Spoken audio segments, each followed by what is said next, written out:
Hello everyone, my name's Jess. I am doing this channel and these videos to document my journey through getting my breast augmentation and mastopexy, which is just fancy implants lift talk.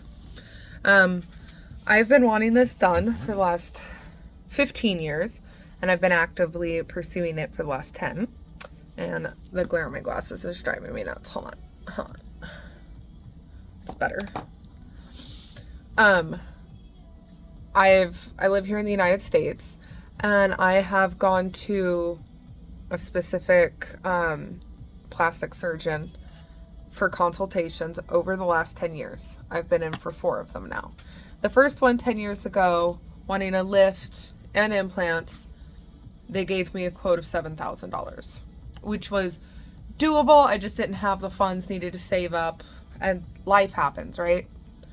Over the years, every consultation I went in for, they raised it. The price kept going higher and higher.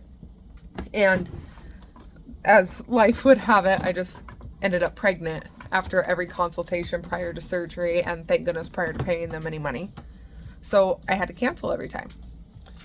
The most recent consultation, a little over a month ago, I went in. And at this point, I was already, had a friend mention to me, like, hey, you should look into Costa Rica. Like, they're a main medical hub. Like, people go there from all over the world to get plastic surgery, especially dental and a bunch of other stuff done. So I was like, well, I'm going to keep going. I started researching Costa Rica, and I was really liking what I was seeing. But I'm like, I'm still going to go to my consultation. I already paid the deposit on it. Let's go. So I go in and I leave, and they quoted me $17,000, y'all. That's a big amount of money to me. As someone, little lady like me in my tax bracket, $17,000, that's a big number. I could do a lot with that kind of money. But I don't have it. And saving it up would take a lot of time. I have kids. I got bills. It was so discouraging. I wanted to cry. But I was like, it's okay, because this is not my only option. And up until Costa Rica had been brought up to me, I just never thought of medical tourism. Like, if I ever thought of someone getting plastic surgery out of the States, you know, you think of all the episodes of Botched, or like the horror stories you see on the internet, scary stuff. And I didn't want that to be my story. So in my research for Costa Rica, I'm like, what am I going to do different to make sure that that's not my story? To make sure that this goes well. And the best game plan I could come up with was research and knowledge, you know, and thorough. So that's what I've been doing for the last couple months. And I have found an amazing doctor who I'm so excited to meet in person. She's very kind. We email. And her staff is great. I speak with, they have a patient coordinator for people in the US. Their staff is also bilingual, so it's nice. I did try to call as I was looking for doctors. There was a couple offices that would just hang up on me because I didn't know Spanish or whatever they're speaking. I'm like, I'm sorry, all I can speak is English. I'm so sorry.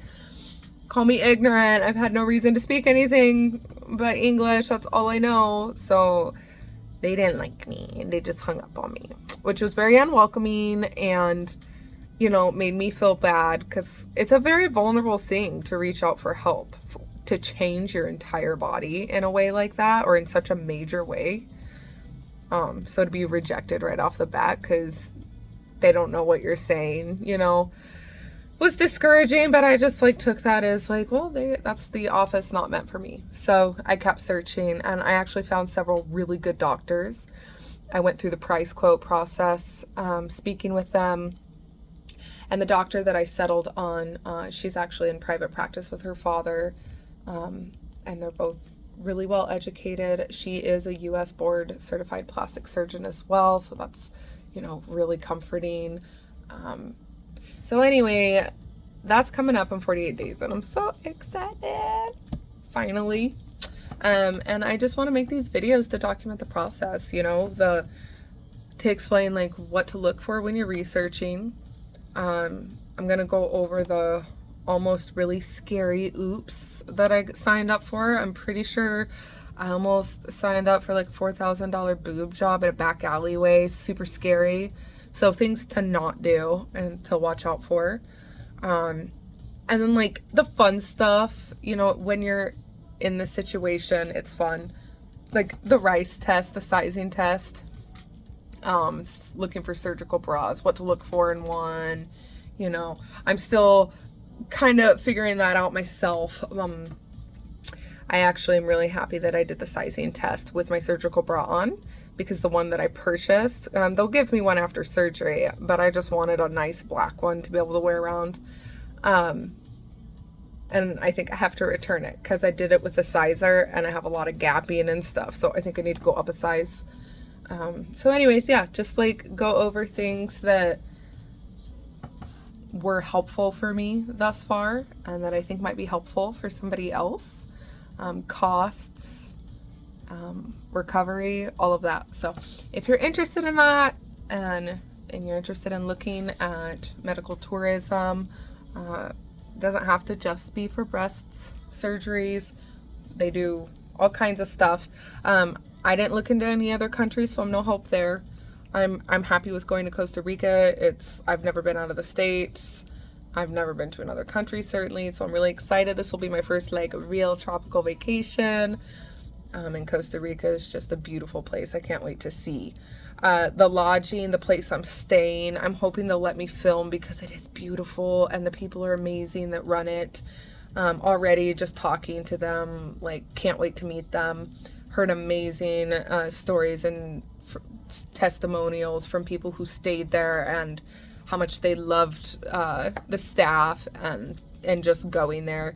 You don't have to be a recovering surgical patient to stay there. People come there just to enjoy the scenery. They have like horseback riding and hiking and camping and stuff.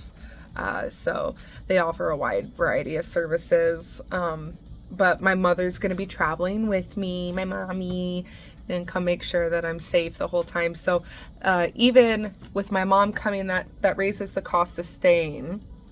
And like I said, I'll go over costs in a different video, but even with my mom coming with me and that raised cost, still coming out about $6,000, almost $7,000 cheaper than if I went 20 miles from my house and got it done. You add in airfare. We had to buy our tickets last minute. It's a long story. But you can definitely save money on airfare. We had to buy tickets that were like $1,000 a piece round trip. Had I had this planned out ahead of time, we could have easily saved a lot of money in airfare. But yeah, $1,000 tickets each, but still you add that in, that's almost $5,000 cheaper still than getting surgery done here and getting sent home the next day, coming back 2 days later for a checkup, and then once more in 2 weeks. You know, here I'm going, getting surgery, staying overnight at the surgical center, and then I'm going to a medical recovery center that's affiliated with my doctor's office. So they're happy to communicate back and forth. They take me to my doctor's appointments for free. I don't have to worry about transportation, any of that. So it's just such a great setup. I'm excited. And I'll go over all that more detail in some following videos, but just an idea of what's upcoming. So anyways, if this is helpful for you, please do like, subscribe. If I can answer any questions that I have the ability to, feel free to ask. Like I said in the description, I'm not a medical doctor by any means, just a mom with the internet. So if I can help, I definitely will. All right, let's get started.